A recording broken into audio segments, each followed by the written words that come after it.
this wasn't a small deal for him. He also had to leave family and support. Complete change of his life, right? And he went full commit, burning the equipment to slaughtering. Not just, I'm going to be done with this. I'm not even going to leave an option to come back to it.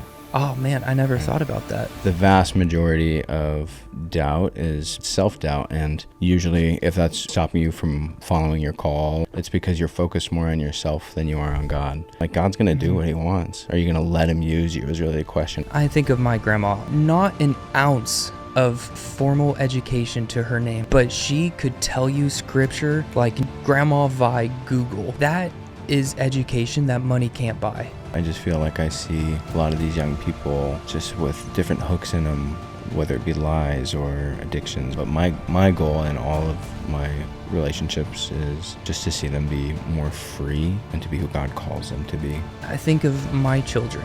My goal is that when Atlee is 33 years old and when Eston is 33 years old, I hope that they are better and much stronger men and women of God than I am now. I want them to surpass anywhere that I am in life, because I know that the more of Jesus that you have and the closer you are with him, the better it is. I want them to be better men and women of God than I am, but by gosh, I'm going to give them run for their money.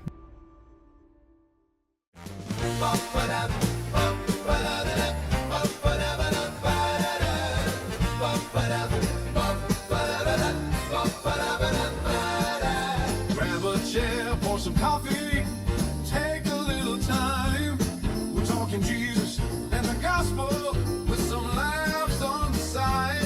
From theology to topology, we cover it all. Ray and Peach in the lounge. Come and hear what it's about in the dwelling place lounge. The love is strong and the laughs are long. We're a family of friends. Come on in, sing along at the dwelling place lounge.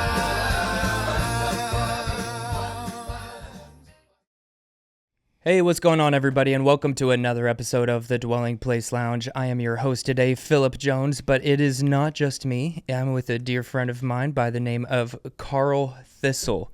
Nailed it. If you guys don't know who Karl Thistle is, I'm going to give you a chance to hear from him who he is. Karl, who are you?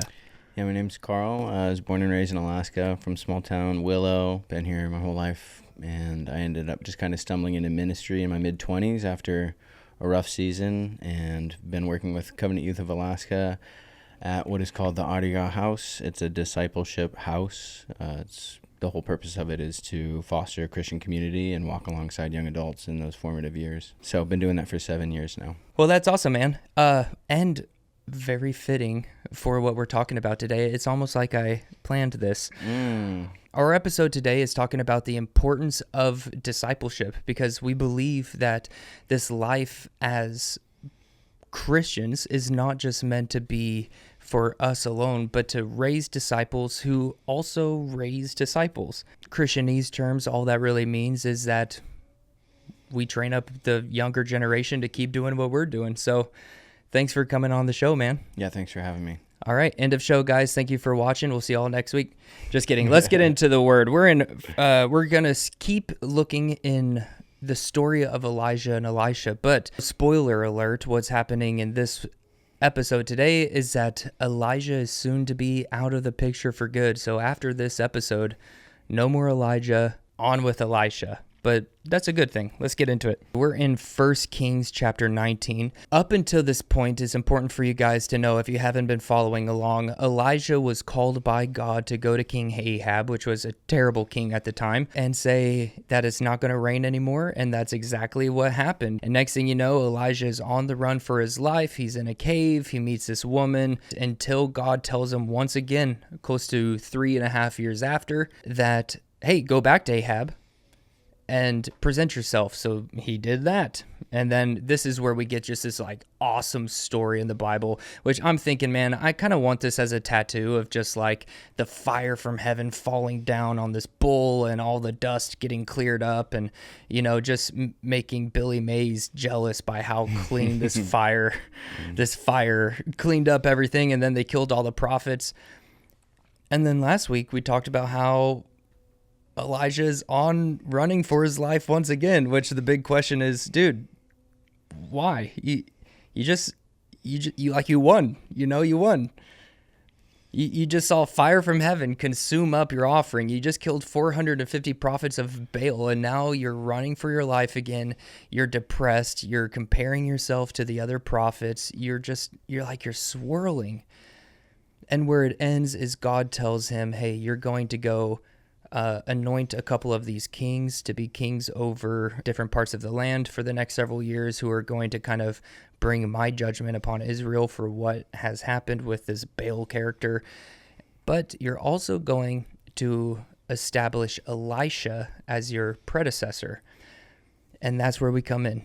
1 Kings chapter 19, starting in verse 19, it says, Elijah left there and found Elisha, son of Shaphat, as he was plowing. 12 teams of oxen were in front of him, and he was with the 12th team. Elijah walked by him and threw his mantle over him.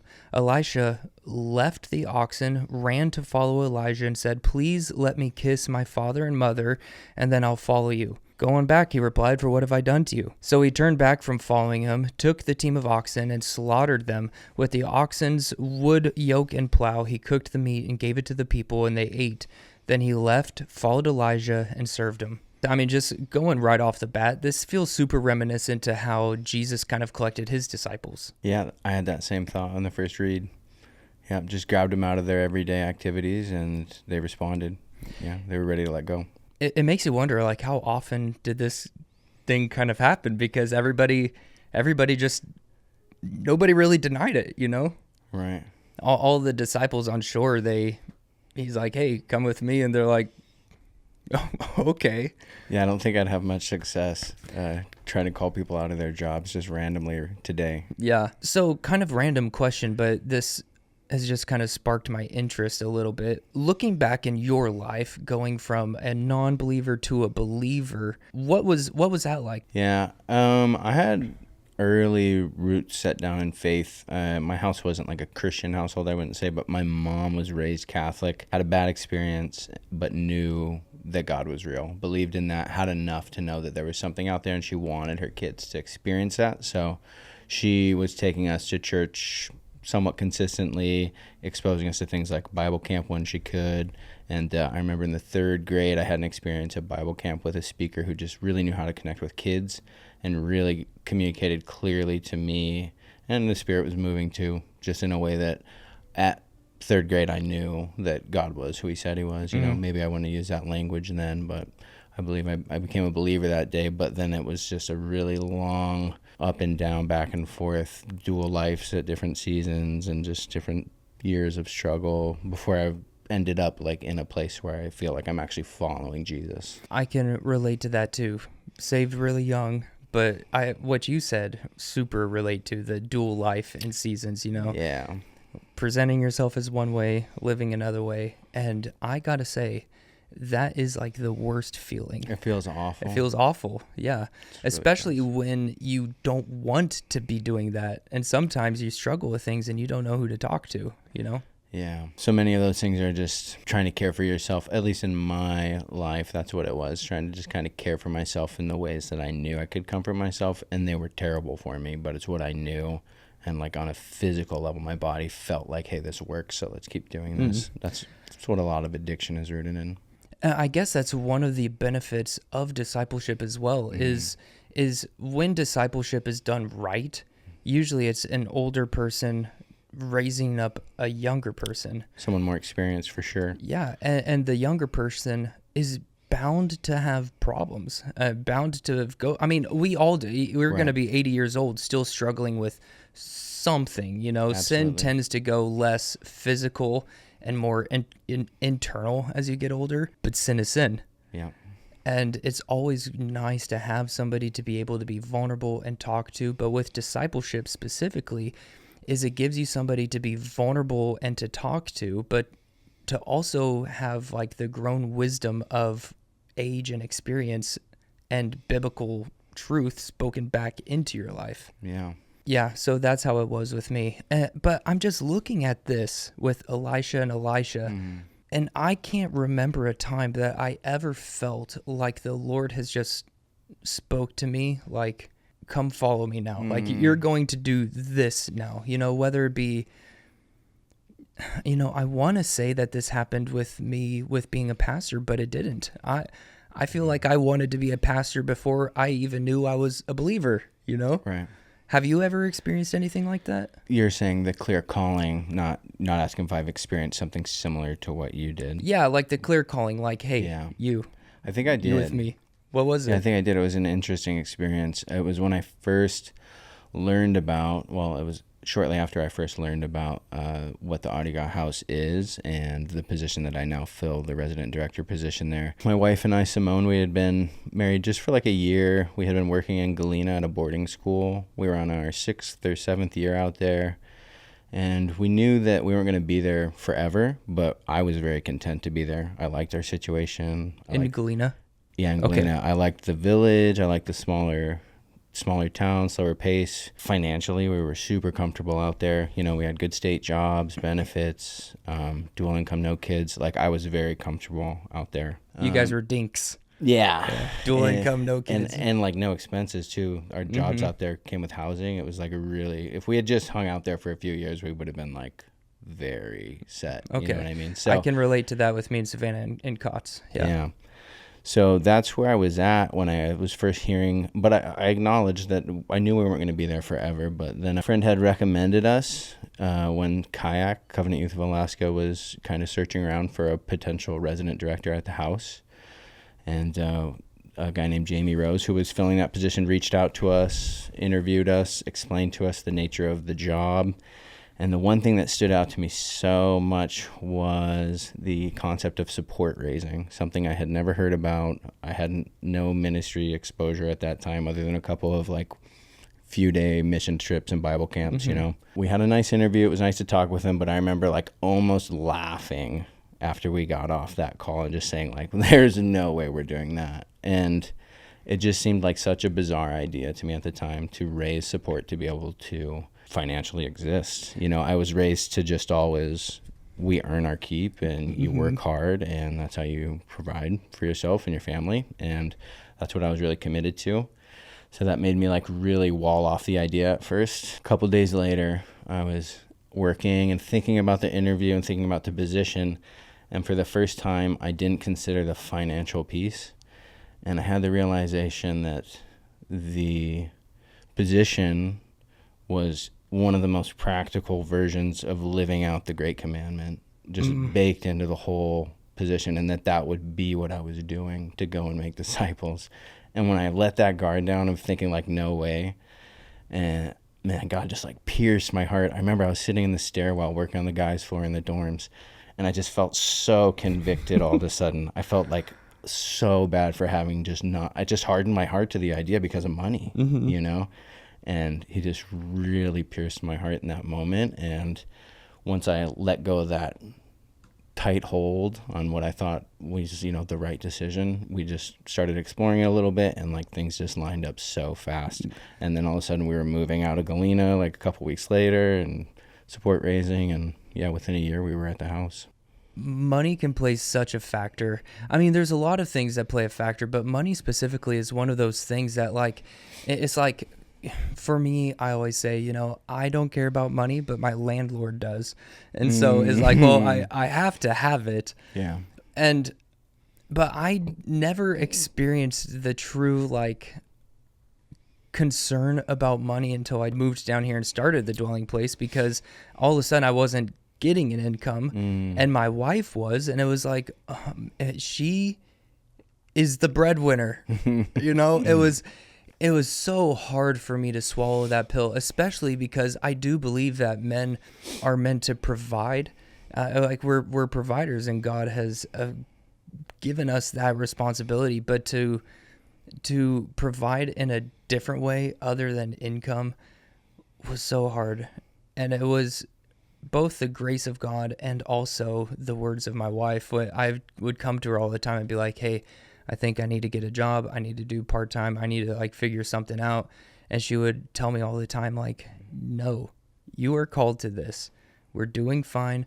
And she's like, hey, it's because of you that we have this house, because my parents, they live somewhere else, but they own this house in Anchorage. They're letting us live there. And she's like, you are providing, but you are being obedient to God. Keep going. But looking back, I mean, would you take back your decision to join the Audiga house? No, definitely not. I'm really thankful that we ended up here. It's been so good for our family. Been good for me individually. Been good for our marriage. It's been a great place to have kids. Yeah, Elisha isn't far off either from exactly what you're talking about, because it says here that Elisha was plowing and he had 12 teams of oxen were in front of him and he was on the 12th team. Mm-hmm. So it's not like oxen were just something that you just came across every day. No, he was invested. Yeah, he was invested. He had all of this land. He had the other servants who were working. He had his parents. I mean, he was set up for a lifetime of success. Yeah. And when Elijah came and threw this cloak over him, Elijah had that same choice that you had. Am I going to follow this man who we don't even have any text support that he met Elijah at the time? He may have known about him or heard about him. I'm sure that, word of the prophets being slaughtered and, the miracle of fire from heaven burning, I'm sure that has traveled. But Elisha doesn't know this dude. Yeah. And so this wasn't a small deal for him. He also had to leave family and support. Yeah. Complete change of his life, right? And he went full commit, burning the equipment to slaughtering. Not just, I'm going to be done with this. Like, I'm not even going to leave an option to come back to it. Oh, man, I never thought about that. Yeah, and when you said that you wouldn't take it back, it reminds me of this. And speaking of Elisha too, Jesus is talking in Matthew 29. He's talking about possessions in the kingdoms. And it said, Jesus said to them, truly I tell you, in the renewal of all things, when the Son of Man sits on his glorious throne, you who have followed me will also sit on 12 thrones, judging the 12 tribes of Israel. And everyone who has left houses or brothers or sisters or father or mother or children or fields because of my name will receive 100 times more and will inherit eternal life. But many who are first will be last, and the last will be first. So it's not unusual for God to call you out of the comfort in life that you have to go pursue something that's risky. Seems to be the standard almost. Yeah, almost. Because, well, why do you think that is? Radical people to preach a radical message, maybe. The radical change shows how transformative the truth of the gospel is. That makes a ton of sense.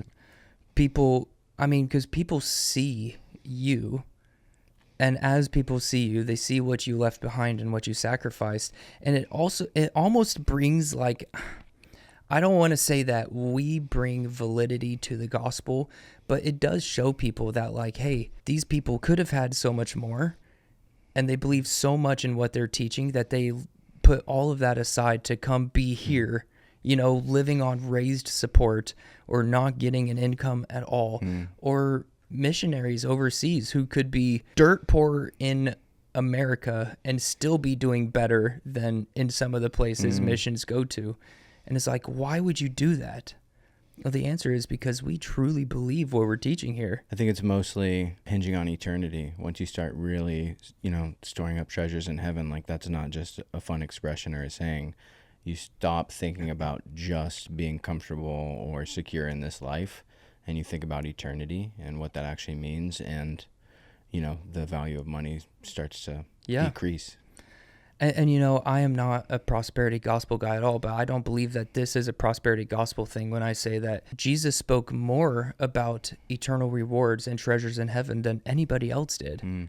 It's a legitimate thing. I remember hearing one person teach, like, some people say, I don't need anything else when I get to heaven. I'm just going to be happy to be there. And I think that's true. I think there's a lot of sentiment to that. But treasures in heaven aren't what we imagine here on earth. It is God's revealing more of his goodness and his faith and his love towards us by giving it to us. It's like saying, hey, God, or hey, you've already given me everything. I have eternal life because of you. I was free from sin because of you. And now I'm in heaven in eternity with you. I don't need anything else. And God is like, but I have more for you still. Because his love and grace and provision, mercy, everything doesn't end the moment we get to heaven.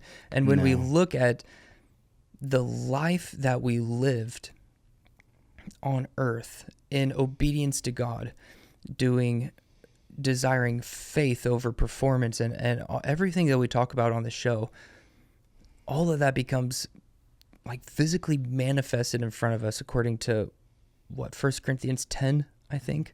And this isn't telling the world, look how good we did, but even the eternal rewards glorify who God is. And so like you want that. You want that, you know? So dude, apart from Elisha having a life set before him that would have been very good at the time, you know, he could have looked back and been like, why would I risk it all to the point to where I can't really even go back to it anymore? You know, those were some of the things that he had to overcome to follow Elijah. He seemed to do it way quicker than I would have. I would have done it. But not everybody can relate to, oh, but my life is so good right now. Why would I want to change it? You know, there's also a lot of reasons that we have in ourselves why we don't think that we'd be like if we were Elisha, we wouldn't be qualified to follow Elijah. Have you had any thoughts of that or have anything to say about that? I think once I got past the initial hurdle of finances with considering going into ministry, there was definitely a qualification concern for starting my ministry. And then I've faced different seasons where I've doubted myself for a variety of reasons, whether it's lack of education or a lack of what most people would call results, you know, seeing people that I pour into like really struggle and go the wrong way. That's definitely caused me at different times to doubt myself, my ability and my qualification. Yeah, I also am not like super educated. I'm in Bible school right now, but it's not seminary. And you know, the first day it's all online, and they always have you do like weekly discussion posts. You know, and the first week of each of the classes are all like, "Well, tell us about yourself." And I'm like, I just say the same thing every time. I'm in Alaska, started a church. I'm now with a different church. And anybody always asks like, well, where'd you go to seminary? And I'm like, well, I didn't. I'm actually right now currently in Bible college. Like if I went to seminary, I wouldn't be in, you know, Old Testament survey, but I don't answer like that. But the lack of education has at times made me doubt myself as well, you know, because you see people online who just are brilliant minds. I like Cliff Nettle, the guy who just goes to like college campuses and just people gather around him and he just asks people, he just teaches the gospel and people come up and ask him questions and he responds. And the way he responds is just like off the cuff, just so, not just so intellectually smart, but so gracious at the same time. He's like one of the best dudes to listen to because he's not out there to win an argument. He's out there to win souls. And I look at people like that, or, you know, the popular guy now, Philip Anthony Mitchell, or my old homeboy, rest in peace, Vodi Bakum. I look at them and I'm like, they are brilliant. I am not. And when I begin to doubt myself, I wonder, man, am I really going to be able to do what God has asked me to do? How does that doubt and the doubts that you shared just now, how does that play in the role of discipleship? And also, how do you overcome that to continue discipling kids? And what does that discipleship look like? I think the best perspective to take on that is realizing that it's almost always self-doubt. There's almost no one in ministry that doubts God. It does happen. There's times where you could doubt, is he going to make good, right? I've heard that from people, but I think the vast majority of doubt is it's self-doubt. And usually if that's holding you back, limiting you, stopping you from following your call or believing you can do what God's calling you to, it's because you're focused more on yourself than you are on God. And it's not just in our time frame that people doubt their ability to follow God into what he's called them. You see Moses, Jeremiah, they're saying, I'm not educated, you got the wrong guy. And God says, no, I'm going to use you in your weakness, in your lack of education, in your inability to speak well, to show my greatness. And if you can just really sit with that and trust God in that and know that he's going to show up the way that he says he's going to, and stop worrying about what you can or can't do, because it's really irrelevant. Like, God's going to do what he wants. Are you going to let him use you is really the question. It's not about your ability. Oh. So that's where I've kind of come with it. Yeah, that's going to make the highlight reel. That was good. Are you going to let him use you? And, you know, I mean, just kind of stating the obvious here, the best part about a lack of education is the fact that that's fixable. Yeah. You can become educated, but education doesn't always mean a degree. I think of my grandma. She recently passed away, so she's been brought up on the show several times as I'm still dealing with it. But I mean, she was like 90 old, and she was like the oldest or second oldest of like 12 kids.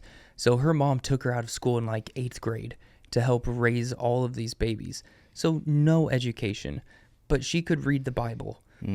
And my parents gave me, after she just passed away, they brought up and gave me one of her old Bibles, and I just flipped through it, and every single page is just like filled top to bottom, highlights. What a treasure, dude. I'm like, how do you even read this, Grandma? It's like all your writing, you know?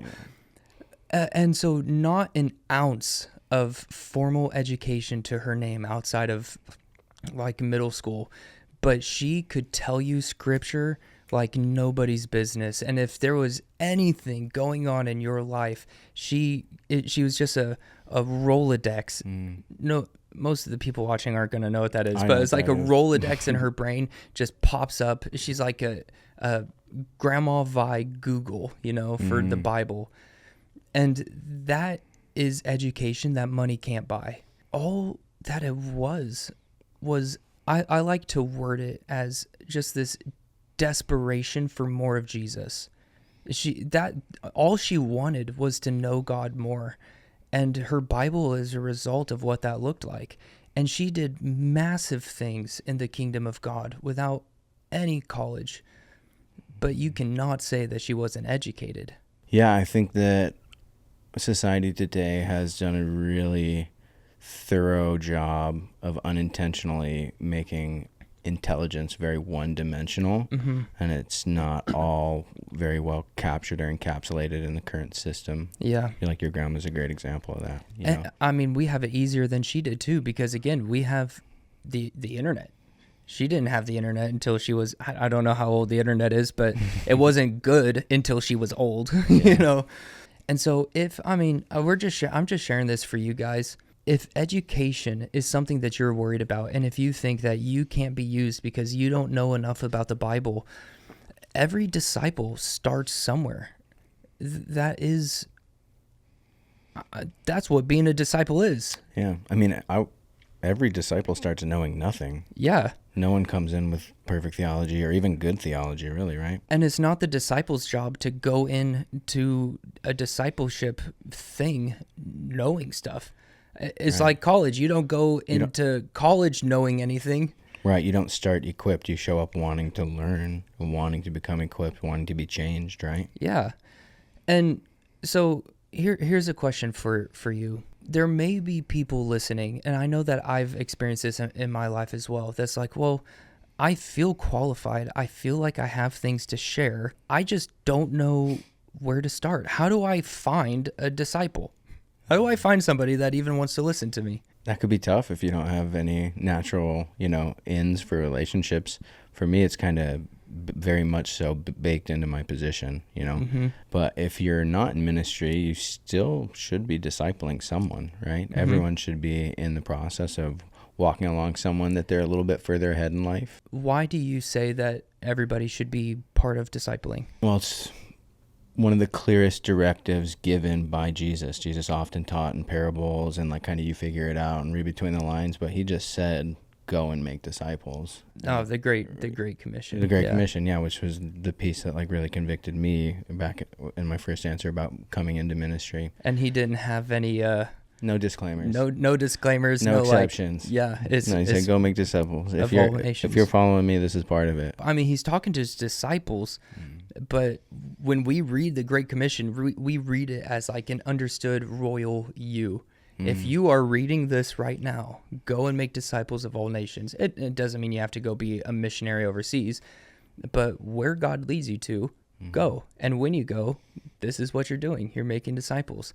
So back to the original question then, if you don't know how to find a disciple or somebody to disciple, how do you do that? I feel like I kind of have the cheat code for that just because it's so integrated into my life, because I live on site at the house with these young people that are there for discipleship. And I, before that, wasn't really discipling anyone.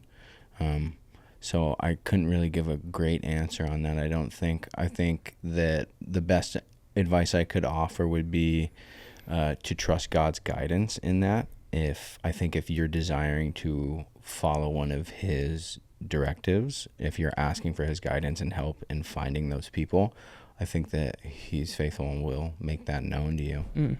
And I think that sometimes we may overcomplicate it, because it's easy to look at Jesus calling his disciples.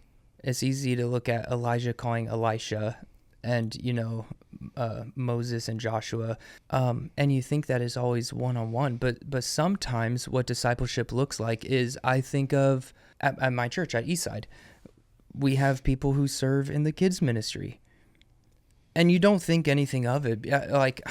Honestly, probably a lot of people who work down there see themselves as glorified babysitters, just somebody who keeps the kids happy and calm so the parents can go to service.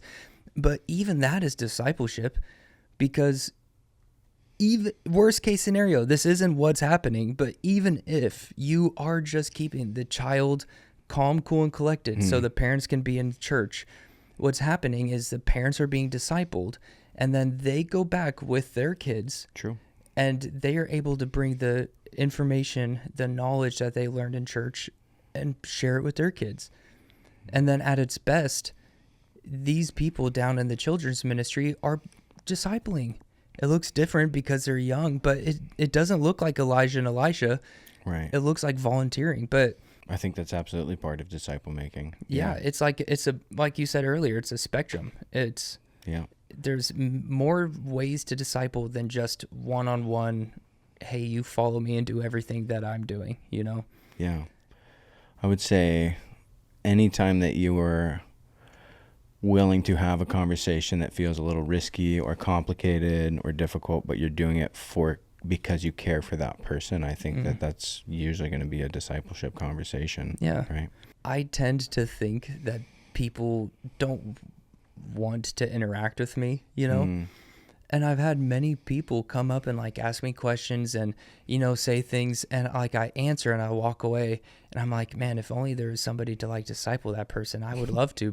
And then I'm like, well, they just came and asked me, maybe that's their way of so maybe sometimes there are people in our life that want to be discipled and are ready and primed for it. And maybe we just miss it ourselves for whatever reason, too busy, self-doubt.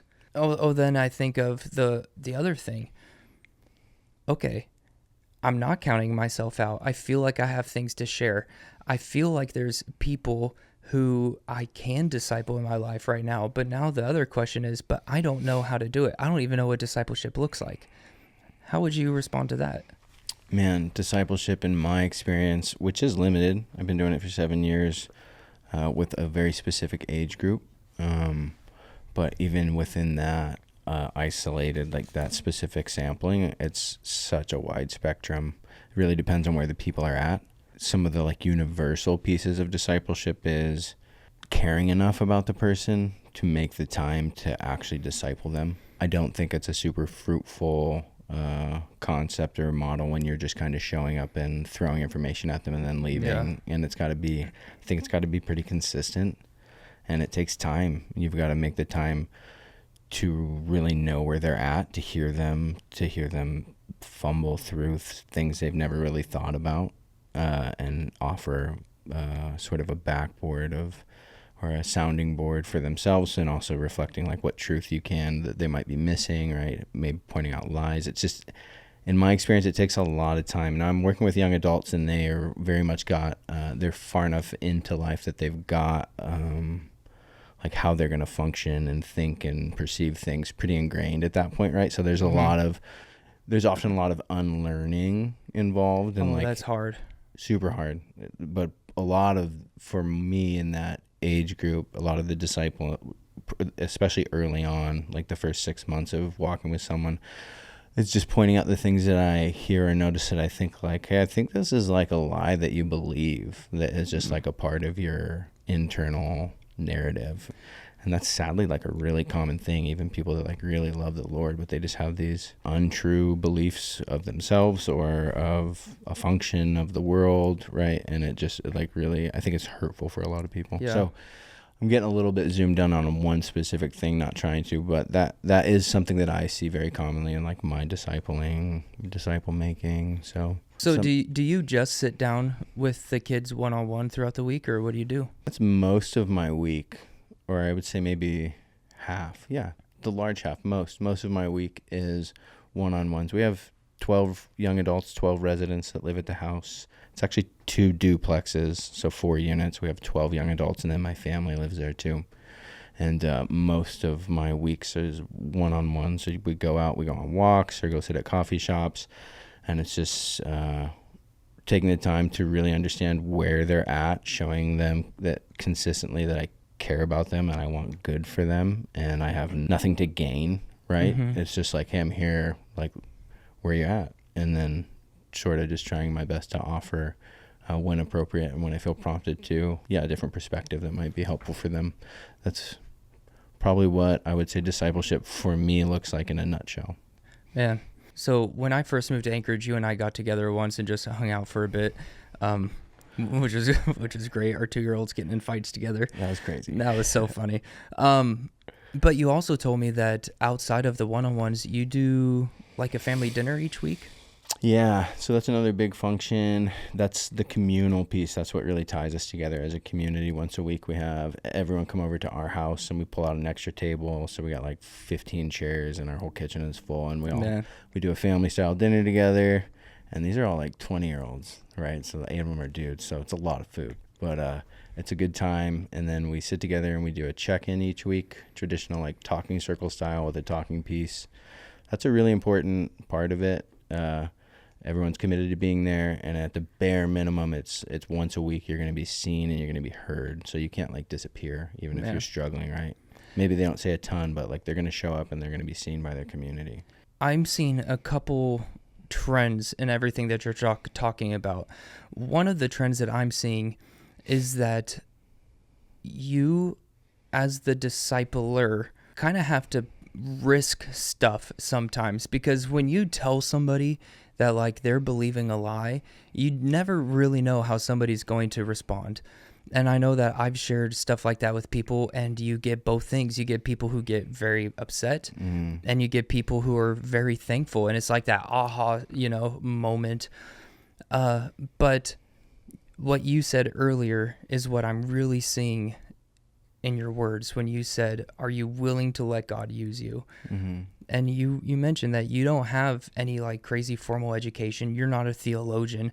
You're just a guy who loves the Lord, and the Lord has presented this opportunity. And we share all the time on this podcast that like we just say yes. We just say yes to whatever the thing is.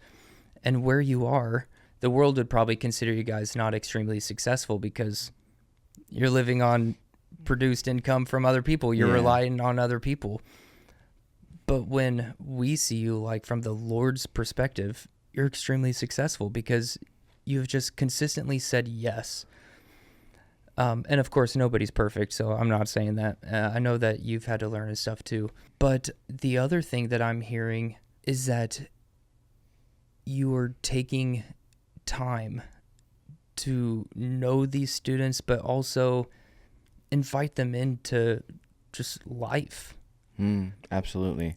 It's not just a showing up and, a one-off once in a while here. I think that's better than nothing. I know people have very full lives, and I feel so blessed to have so much time to be able to sit with these young adults so much, because you're right that when you're having these conversations and you feel like, hey, this could be a little risky, but I feel like I need to share this with you. Mm-hmm. Like, here's what I'm hearing. there's all the risk that it causes a wall to shoot up and causes people to withdraw, and not just from the conversation, but like, you know, they could wall you off and decide like, I don't want to be a part of this. This is, you know, they can justify it whatever way they want and just kind of end up leaving because of that. I've also experienced, I'm sure you've experienced too, but like the loss of conversation, which can be so frustrating, especially because I would walk away and I'm like, what could I have done different? Did I mess this up? And sometimes I did mess it up and I have to own up. Other times I didn't. It was just the response wasn't good. I've also had people who have been like so close to getting it, and then something happens, like they get in a relationship or whatever, and they just it's like all that work is just so gone. painful. Yeah. And that's, You've experienced stuff like that? oh, for sure. Not so much the last piece that you shared where you feel like all that work is gone. I definitely felt that a time or two, but I had to learn to push that aside because it's a false perspective. Yeah. You're called to do what you're called to do, and you're not responsible for the results. Like, that's up to God. God's gonna do what he wants with that down the road. Yeah. It was not wasted because you were doing what you felt called to do. And that's super important. It doesn't matter what the result is. If you hinge your work and ministry on results, you're going to get super discouraged or burn out or be living in some like narcissistic fantasy world where you're not really connected to the reality of what's happening. Oh my gosh. I feel like you cheated and you listened to last week's episode. Because no, I love you, bro, but I did not listen to it. But on the flip side, have you experienced any just like major like wins, like seeing the life change? Yeah, definitely. I've had the wins. Those are usually more acute, where I have the challenge point or the I'm going to push back on the lie, right? And I know it's risky, it feels risky, but it lands well, and they hear it, and I see their walls come down, or I see that processing in their face. You know, I see them letting go of something. Like, that is such a valuable feeling. Like, I'm getting like the spirit moving feeling right now, like the tingles all through my body. It's like such a rewarding experience. I can feel it right now. There's just like joy. It feels like people like taking a step towards freedom, you know? Yeah. And that is a huge win. That's like gas in the tank when I see people get to experience that a little bit. And for me, the wins are also what makes the losses so frustrating. Because when you see like the truth of God really create that life change in somebody else, and then another person not take it, knowing that that's a free gift for them too. Like, they can also be experiencing the victory that these other people have. It can be such a frustrating thing for that to happen. But as people who trust in the Lord, when you let people into your lives, like what you're talking about, and you bring them into your homes to have dinner, and even if you're not sharing just like scriptures with each other, but you're just showing, hey, this is what a godly family looks like. You know, this is just how we live our life. They also get to see you at your worst, which is hard, because being vulnerable, you think as a teacher or as a discipler or whatever that you have to present the best. But when Elijah came to Elisha, Elijah was far from his best. He just got down off of this mountain having like the pity party of a lifetime. That's like feeling like a failure in comparison, and everything that you just said, we don't hinge our feelings of success on. That's what he was doing. That's what he was doing. And that is the moment that he called Elisha into his life. It's so valuable and so important that those who follow you don't just see you at your best, but they also see you at your worst, because they see how you handle both the highs and the lows in life. And faith really comes in at its most potent in the lows. And what we're teaching is faith in God, right? So getting to show people like, hey, I struggle too, and I'm struggling right now, but I'm not swirling into self-doubt and self-pity. I'm not running away, but I'm actually using this to lean into Christ, because he's what I have right now. I don't have anything else. I have him. That vulnerability can be so intimidating, but discipling is not about us. And when we look at Jesus did the exact same thing. He shared the highs and the lows with his disciples. it's recorded in the Gospels that when Jesus was in the garden praying before he was betrayed and taken away, that he was sweating blood, which means that somebody saw that. He let somebody see this. I can't even think of a more vulnerable thing to allow somebody that you're supposed to be discipling to see you struggle like that. But the beauty of it is Jesus' response in the midst of the struggle, where he constantly prayed, "If you will, take this cup from me, but not my will, but your will be done." And so he's let people see him in this like turmoil, but he also imitated and showed them what faith looks like in the midst of turmoil, which is, I will endure all of this if this is your will, because I trust your will more than anything else. So Jesus also just brought his disciples into life with him. Elijah brought Elisha into life with him. You're bringing kids into life with you. Yeah, and they're involved in most aspects of our life, and there's definitely no one at the house that is under any illusion that like me or Simone is perfect. Like They definitely see us at our lows, and they can tell when we're struggling, and that again is because like we spend a lot of time together, and when you spend a lot of time with someone, like when your daughter's upset, right? She doesn't have to tell you. Yeah. You can, and like when your wife's upset, you know when something's off. And there's that same not the exact same, right? Not the same depth of closeness, but there's a similar family communal awareness there that they get to see us in all phases. And yeah, a lot of that's because of how much time we're spending together. And I think that's a really important aspect, not just to be able to read one another, but to circle back to talking about things that feel risky and having them land well. I think a lot of that hinges on trust, especially when people are so often carrying these misperceptions or lies that they've accidentally like insulated around. They've built around it, right? They almost are protecting it. It's this thing that they feel that they need sometimes. And for you to just come in, and even if you see it day one, you can't just start poking at it right away, right? You got to show them that you're a genuine follower of Christ that loves people for the sake of loving them and for their good, and they have to know that and believe that, so that when you come in maybe with a scalpel, they trust you. Which is crazy when I think about Elisha again, because again, like that's different. I mean, but it's a different culture at the time and For stuff. sure. But here in Alaska, it's a different culture than with Elijah and Elisha. I hear that quote all the time. That's like, people don't care what you know until they know that you care. And I mean, I've kind of found that to be true. The real discipleship does come from, hey, I'm willing to tell you the stuff you don't want to hear, not because I want to be right, but because God has more for you than where you're at. We've talked mostly about disciplers, because that really is what this episode is about. But there comes a time in Elisha's life when, he walks with Elijah for, like I said, anywhere between 6 to 10 years, or 6 to 30 years, something in between that. We don't know the exact time, but it was a while that Elisha was just following Elijah.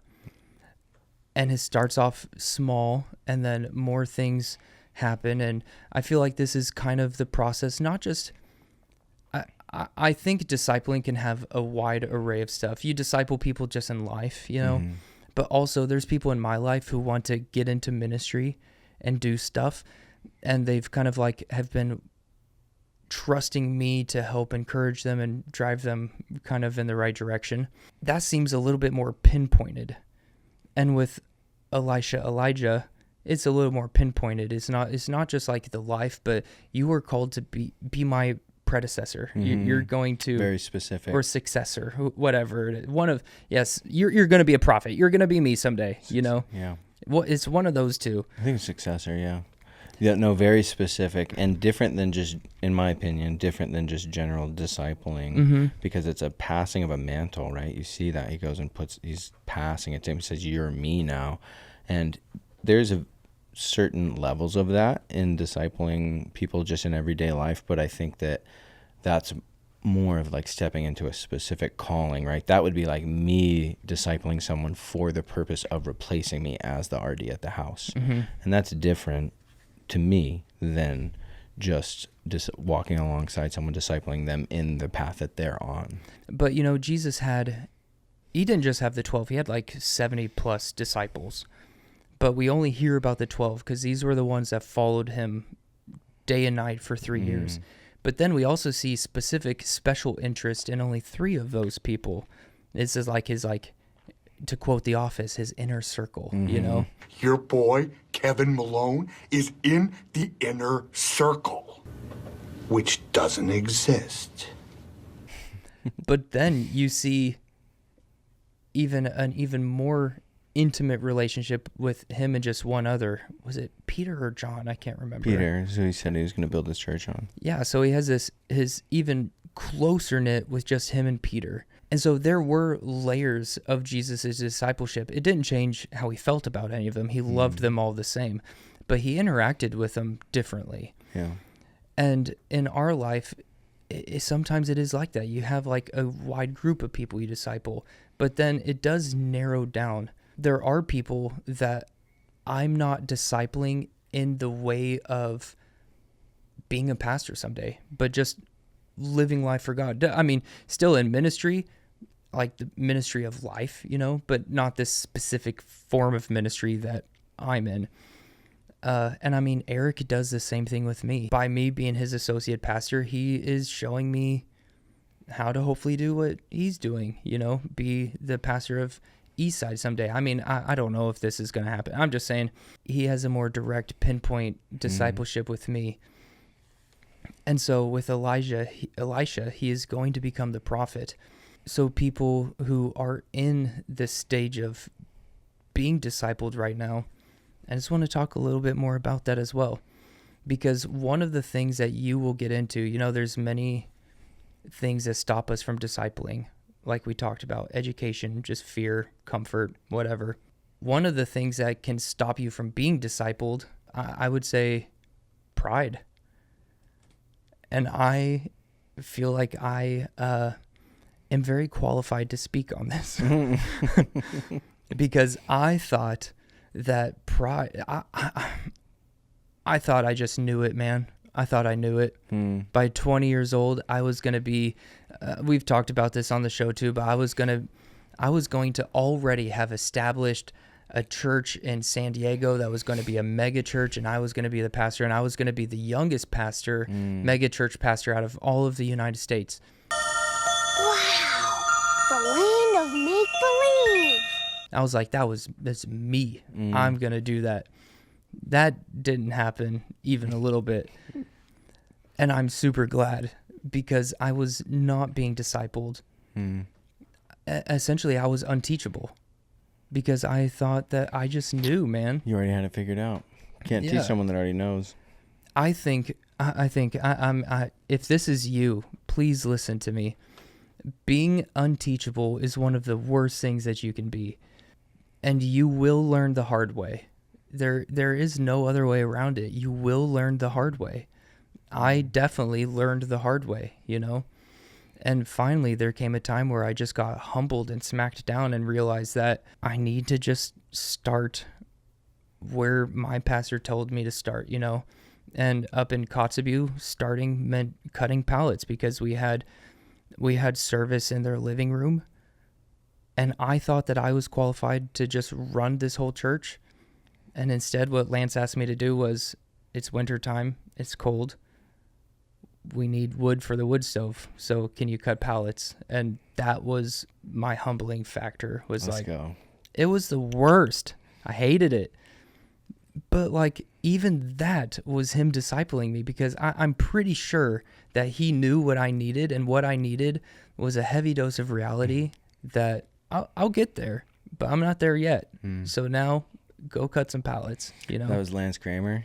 Oh, yeah. I love that. Yeah, me too. Looking back, I do love it. And I didn't even know I was unteachable because, again, you don't ever see yourself as unteachable. I think one of the signs that you are unteachable is when you're listening to somebody teach or pastor or whatever, I think one of the signs that I could see in my life was constant criticism, For sure. critiquing, thinking I could do that better than them is another one. And just subconsciously saying, I already know all this. I already know all of this. It's a waste of time for me kind of attitude. And there is nothing in the gospel that is ever a waste of time. I think it was Martin Luther who said we need to be reminded of the gospel daily because we forget it daily. The disciples walked with Jesus, and they needed to be constantly reminded of who Jesus was all the time. And we're not any better than them. I was just talking about that last night at house study. What were you saying? That was a point of conviction for me, realizing partway through last week that I was having some rough days and just realizing, like, man, I'm dry. Like, I'm distant from God. Like, I felt like Israel in the Old Testament. I felt like I was just saying, like, remember me. Like, just connect with me. Come back over here, right? The same thing you're talking about right now with just needing to be reminded, needing to remember who Jesus is. Yeah. And with the pride and the unteachable is the thing that I probably did the most, which was just try to rush everything. Elisha walked with him for a long time. And it wasn't until the very end when Elijah was taken up in this whirlwind and the chariot of fire and everything, which is just crazy. Crazy scene. Yeah. That is when Elisha started. And that is the beauty of the relationship between discipler and disciplee, is that we don't disciple people for nothing. What is the goal for you, the discipler, for the disciplee? That's a great question. I just feel like I see a lot of these young people just with different hooks in them, whether it be lies or addictions or things that are just really harmful for them. And I've already shared about this a little bit, but my goal in all of my relationships is just to see them be more free to be themselves and to be who God calls them to be more fully aware of who they are in God's truth. Yeah. That's my hope. Yeah, I think of Ephesians 4:1. Therefore, live in a manner worthy of the calling that you've received, which is the calling of being saved in Christ. There is a lifestyle with that. And if we disciple well and people truly come to know Christ and have their faith and their trust in him, hopefully someday they will turn into the discipler and that they'll have people. And this is why we say this is, again, Christianese lingo, but our desire is to make disciples who make disciples. And it's not growth by multiplication. It's just growth by addition. It's like a pyramid scheme. A pyramid scheme for the Lord. And he's the one that gets but also we don't profit anything at the same time except the spiritual rewards, which we talked about earlier. You just start a program, it sounds like. Yeah, a pyramid scheme.